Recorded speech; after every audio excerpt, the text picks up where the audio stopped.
Heya Cryptozens, it's 10 p.m. Pacific time. My name is Nikodemus, and welcome back to the Crypto Overnighter, where we take a nightly look at the crypto, NFT, and metaverse space. And keep in mind, nothing in this show should ever be considered financial advice. Good evening, folks. Today is November 7th, and welcome to Monday night. So last night, we talked about the drama surrounding Changpeng Zhao and Sam Bankman-Fried, Binance and FTX. So for a brief update, SBF has been engaging on the topic. He tweeted out early Monday morning saying, quote, FTX is fine, assets are fine. He continued with, FTX has enough to cover all client holdings. We don't invest client assets, even in treasuries. We have been processing all withdrawals and will continue to be. And he said, I'd love it if we could work together for the ecosystem. Now, folks who haven't listened to last night's show, you should. It has all the details on this, but the TLDR on this is last week, CoinDesk published a story purportedly backed by a leaked balance sheet for Alameda Research. This report shows that Alameda Research's value comes from mostly FTX's token FTT, which is perfectly legal to do. But let's be clear, this kind of thing makes some people nervous. Something egg, something basket. Because the bulk of Alameda's coffers are stuffed with FTX's token. This means that most of the value for Alameda Research is based on the success or failure of FTX's token. So if FTT goes down, a lot of the value that Alameda gets goes with it. Well, Binance's CEO sees that as a potential risk. So CZ decided to announce that Binance would be liquidating their FTT left over from when they exited their position in FTX from a few years ago. And CZ isn't the only one who hears echoes of Celsius, Voyager, 3AC, and all this. There are those folks who are pointing out that FTT's strength levels are kind of weak in terms of trading volume. If FTT loses $22 each, it doesn't look like it's going to find support again until $10 each. And that's a little worrying because there are two titans in this space, FTX and Alameda, that are propped up by this one single token. Now, all of that said, while FTT dropped some 10% in the value of the last few days, recently it's made up 0.26%, which is outpacing Bitcoin. Because as we reported last night, Carolyn Ellison made CZ an offer. In order to moderate the liquidation's impact on the market, the CEO of Alameda Research told CZ she would buy all the FTT he wants to sell at $22 each. Well, it appears that CZ isn't selling. He said, quote, I think we'll stay in the free market. And his wording tells me that he's sticking with his plan to fully exit the FTT position. Because I don't think this is about economics. Now, here's why I say that. He said he was liquidating FTT because of, quote, recent revelations that have come to light. But he also suggested that SBF has been working against other industry players behind their backs. His words. And I'm sure it was those words that drew a response from SBF, because he said a competitor was targeting his exchange with false accusations. Now, crypto Twitter being crypto Twitter, of course, the rumors are flowing. One theory casts CZ in the role of master manipulator. This theory suggests his announcement that Binance was exiting FTT. They think that was intentionally designed to create panic about FTX. The idea being that all of this happens while public opinion around SBF is low, while Alameda Research was seen as vulnerable based on the rumors of poor financials. However, CZ denies that. He says that Binance has been part of no conspiracy against FTX. He said that there's no fight with SBF. He said, quote, sorry to disappoint, but I spend my energy building, not fighting. I suggest others do the same. Now, let's go from exchanges to the United States Securities Exchange Commission, because something important has happened. Today, on November 7th, a U.S. District Court ruled in the favor of the SEC. This is in their case against File Sharing and Payment Network LBRY, and their token is LBC. The court granted the SEC's summary judgment that was entered in on May 5th. Now, this case has been moving quieter than another similar case against Ripple, and so it came to pass that the SEC charged LBRY Inc. with selling an unregistered security.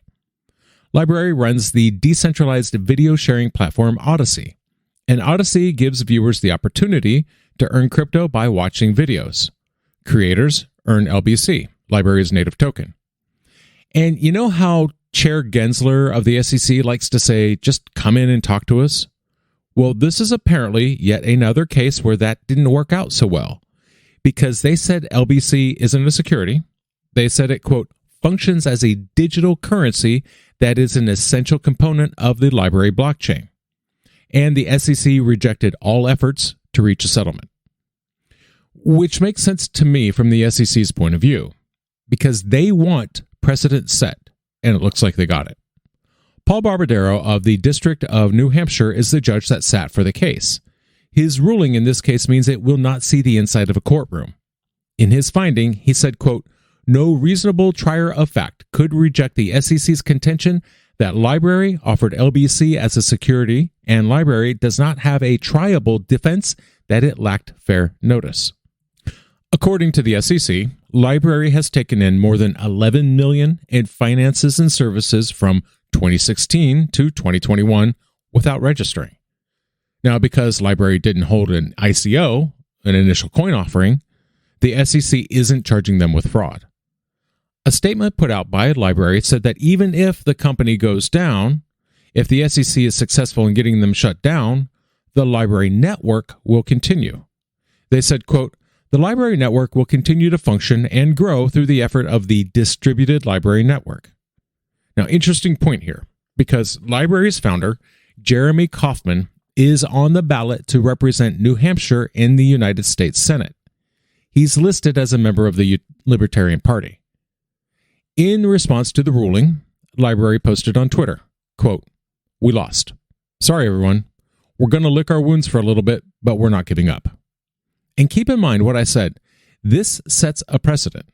This ruling means, potentially, that every cryptocurrency in the United States is now a security. Or at least it can be taken that way if this ruling stands, if it's not appealed. In the meantime, LBC is down 35% in the last 24 hours and 49% over the last month. Reportedly, the next steps are a status conference to clear up any open issues. What I'm curious about is how this is going to affect the Ripple Labs case. So, going from the SEC to the European Union, because Queen Maxima of the Netherlands has taken a side, choosing to support a digital euro, regrettably. The Queen said that she was encouraged by how far the European Central Bank has come in setting up to launch a central bank digital currency in the form of a digital euro. This was at a European Commission conference, and it was then that she said a digital euro could be instrumental in fostering financial inclusion among the underserved community. She said it could do so because it could get around things like transaction fees and documentation requirements. She also said that a CBDC could cut down on the costs of remittances. That said, it will require policy reforms and safeguards to protect against difficulties and risk. She said, quote, public sector representatives have a duty to ensure that the financial system is open, inclusive, and responsive to the needs of all groups. So, let us envision a better future and build a digital euro that works for all Europeans. Now, none of this is new for Queen Maxima. She's been Queen Consort of the Netherlands since 2013, and she has used that position in the past to campaign for financial technology that promotes inclusion. And she has specifically cited CBDCs before, which tells me that the Queen needs a better advisor, because real cryptocurrencies can do anything a CBDC can do, but without the loss of privacy or control. Frankly, it surprises me she would make such a mistake. She serves as the UN Secretary General's special advocate for inclusive finance for development. So, Queen, please call me. I'll help you out. We'll get this whole CBDC versus real crypto thing figured out. Now, speaking of CBDCs in the European Union, we've got Paolo Gentiloni.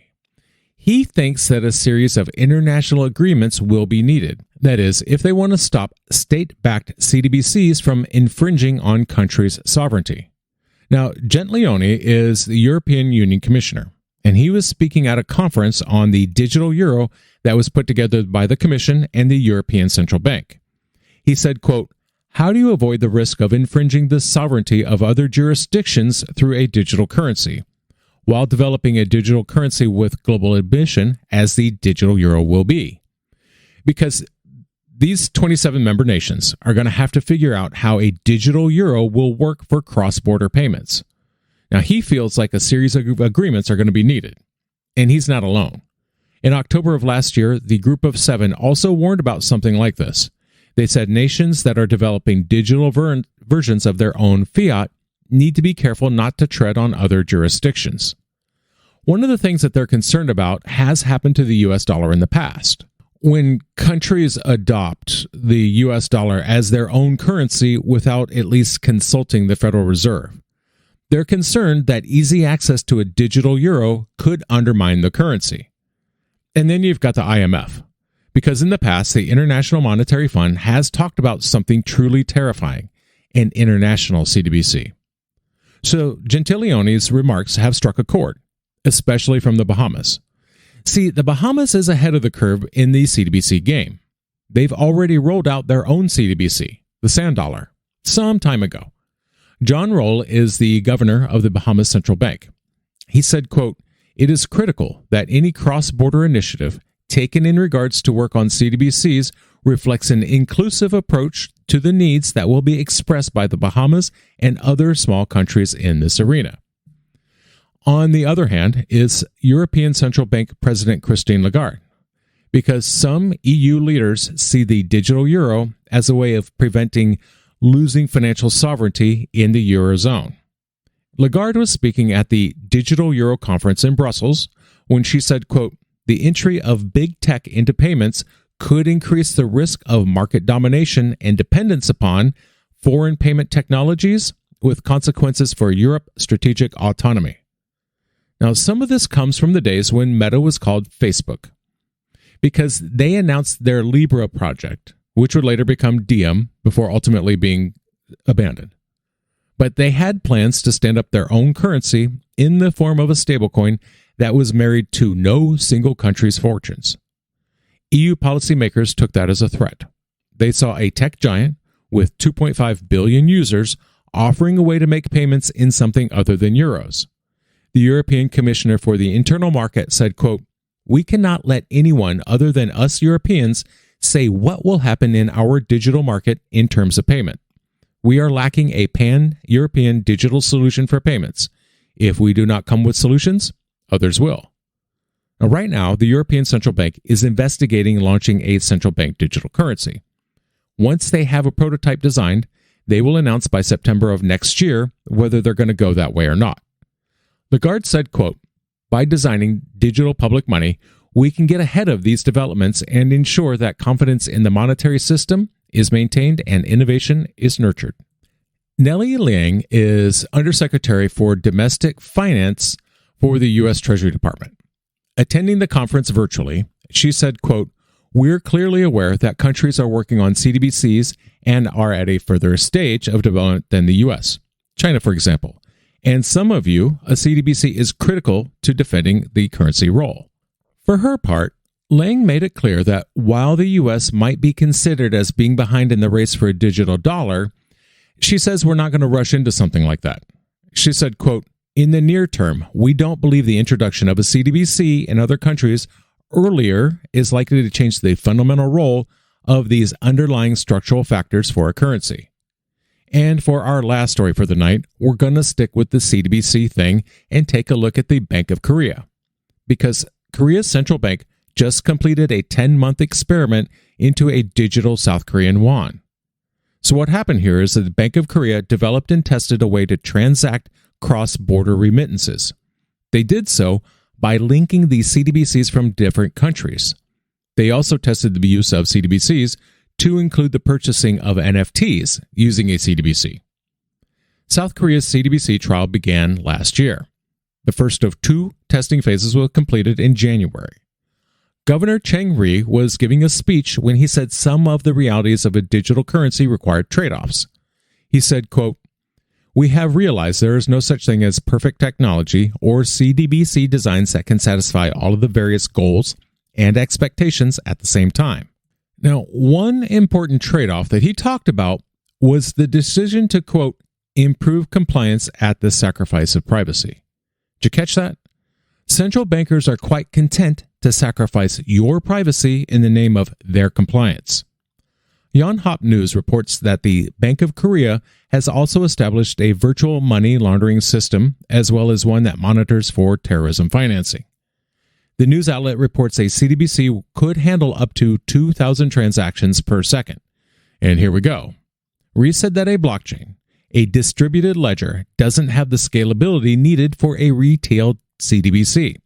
So he's recommending a standard centralized ledger for a CBDC. And that's going to do it for us tonight. I want to thank you, my listeners, because when you stop listening, I will stop talking. We'll see you tomorrow night.